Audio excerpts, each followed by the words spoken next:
Hola, opositores. Con fecha 6 de diciembre de 2018 se publica en el BOE la nueva Ley Orgánica de Protección de Datos. Esta es la Ley 3/2018, de fecha 5 de diciembre.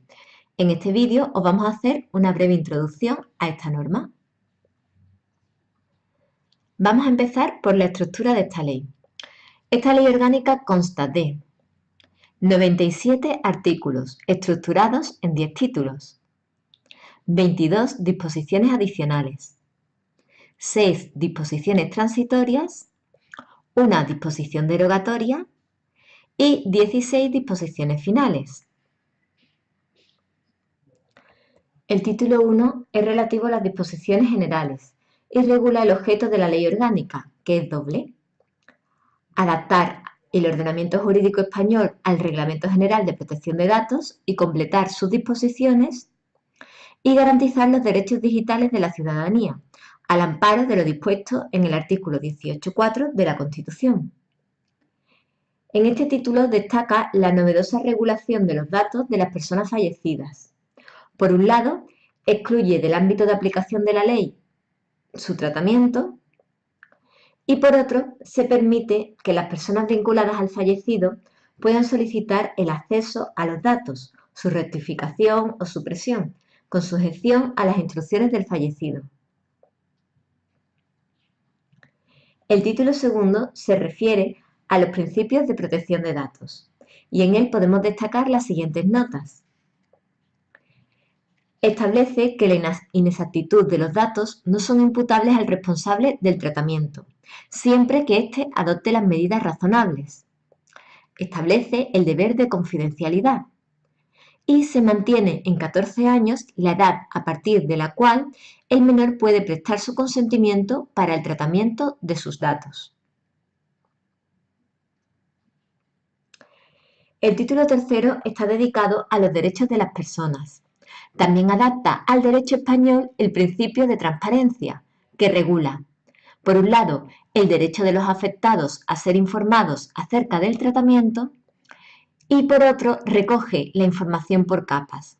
Este es un concepto que ya estaba aceptado en ámbitos como la videovigilancia o la instalación de dispositivos de almacenamiento masivo de datos, como son, por ejemplo, las cookies.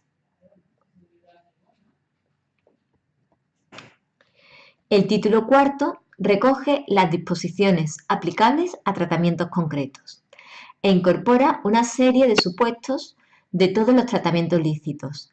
Este listado en ningún caso debe considerarse que es exhaustivo.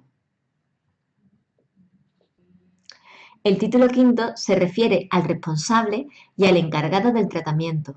Es preciso tener en cuenta que la mayor novedad que presenta el Reglamento General de Protección de Datos es que pasa de un modelo basado en el control del cumplimiento a otro que descansa en el principio de responsabilidad activa del responsable del fichero.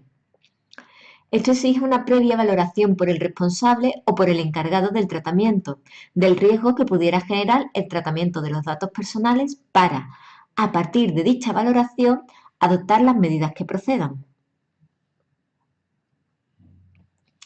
El título sexto es relativo a las transferencias internacionales de datos.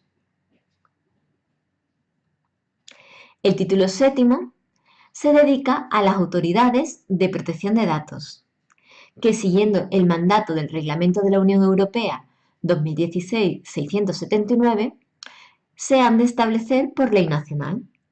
En este sentido, la Agencia Española de Protección de Datos se configura como una autoridad administrativa independiente, que se relaciona con el Gobierno a través del Ministerio de Justicia.